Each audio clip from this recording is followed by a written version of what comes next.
Los medios de comunicación progresistas, desde hace varios años, están operando para impulsar una nueva narrativa sobre el trastorno de la pedofilia. La intención es clara: desestigmatizar la desviación sexual para posteriormente normalizarla ante los ojos de la sociedad.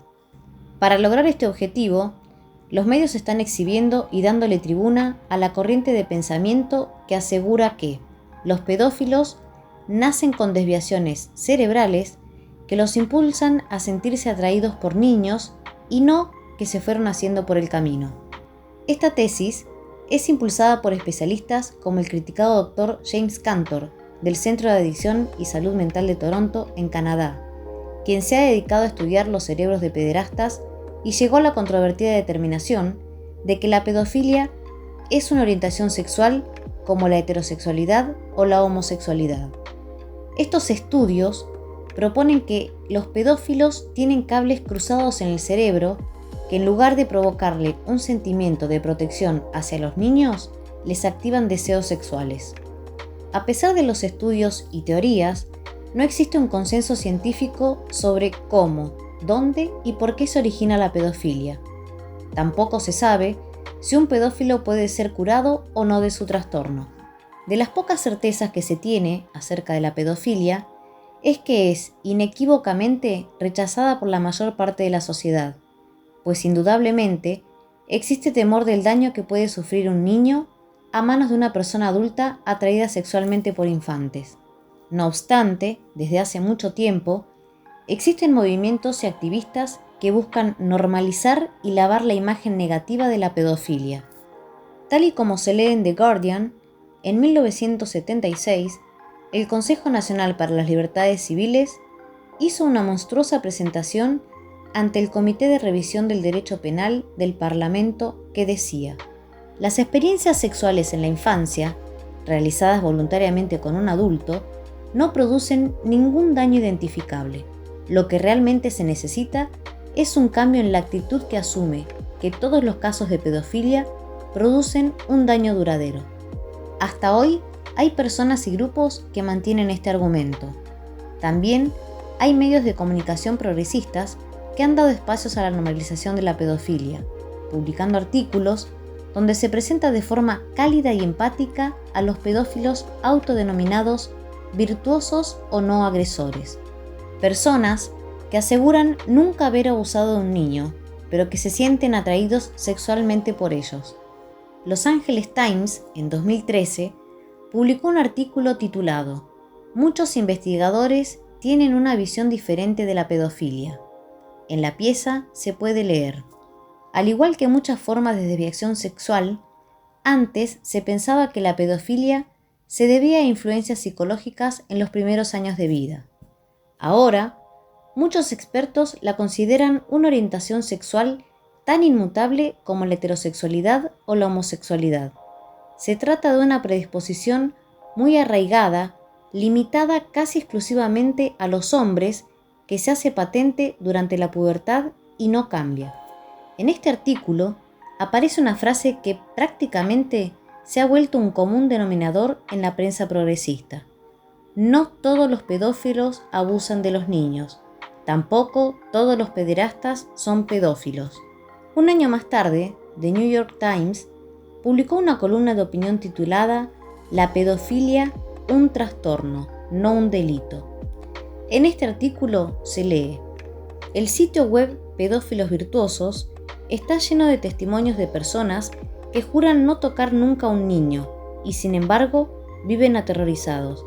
Deben ocultar su trastorno a todos sus conocidos o arriesgarse a perder oportunidades educativas y laborales y enfrentarse a la posibilidad de sufrir acosos e incluso violencia. Muchos se sienten aislados, algunos contemplan el suicidio. Este artículo pide básicamente que se deje de estigmatizar a la pedofilia y se empiece a tener empatía con los pedófilos. La lluvia de comentarios negativos contra el Times no ha parado desde 2014, sobre todo en redes sociales. Recientemente, USA Today vivió una experiencia similar al Times tras publicar un artículo y un hilo en Twitter normalizando la pedofilia. y presentando los controvertidos puntos de vista de científicos y especialistas como el del Dr. Cantor. De acuerdo con el hilo, eliminado tras la gran ola de críticas, el Dr. Cantor explicó que los pedófilos necesitan un mejor acceso a la terapia, que puede ser difícil, ya que los afectados pueden tener vergüenza de buscar ayuda o estar preocupados por ser denunciados a las autoridades si lo hacen. A raíz de los cuestionamientos, USA Today también decidió cambiar el título del artículo. En un principio era "Lo que el público sigue entendiendo mal sobre la pedofilia". Posteriormente, fue sustituido por un título más general: "La complicada investigación sobre la pedofilia". Estos artículos, publicados en The New York Times, en Los Angeles Times o en USA Today, presentan a la pedofilia como un trastorno que no es elegido por las supuestas víctimas, los pedófilos, basándose en la opinión de los expertos que piden empatía para estas personas con trastornos inaceptables. Pero más allá de los artículos donde se intentan explicar los posibles orígenes del trastorno pedófilo, hay medios que han ido más allá al momento de buscar la normalización de la pedofilia. Es el caso de la revista canadiense Vice.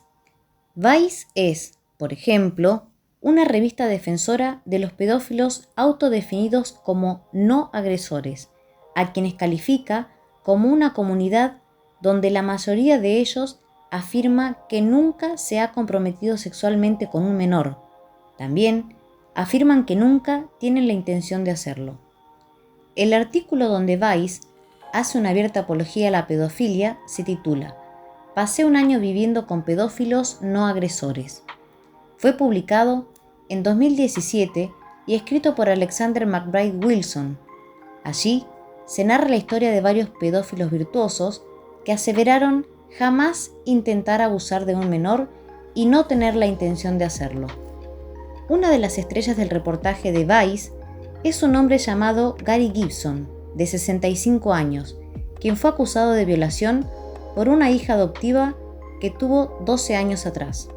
En otro artículo, Vice defiende a los pedófilos de la cancelación que reciben en redes sociales.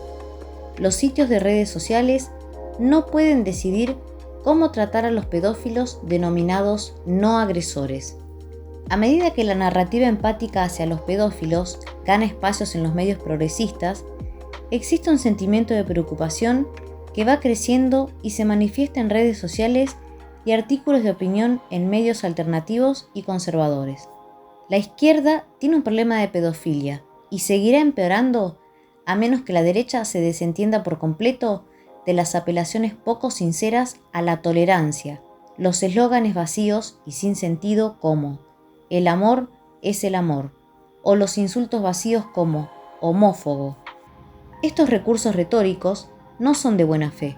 Sentir vergüenza y no tratarlos como lo que son, maniobras bien elaboradas para socavar cualquier ética sexual que deje intacta la inocencia infantil.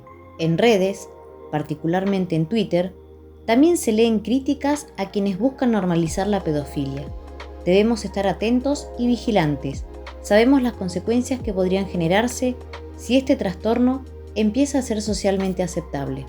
Ante este panorama, es natural que exista preocupación por las dimensiones que adquiere la campaña de aceptación de la pedofilia. Medios de comunicación como Vice o USA Today, mientras tanto, no presentarán estas preocupaciones en sus artículos, dejando únicamente el enfoque condescendiente y compasivo hacia los pedófilos, de que la normalización de la pedofilia continuará ganando espacios en los medios progresistas.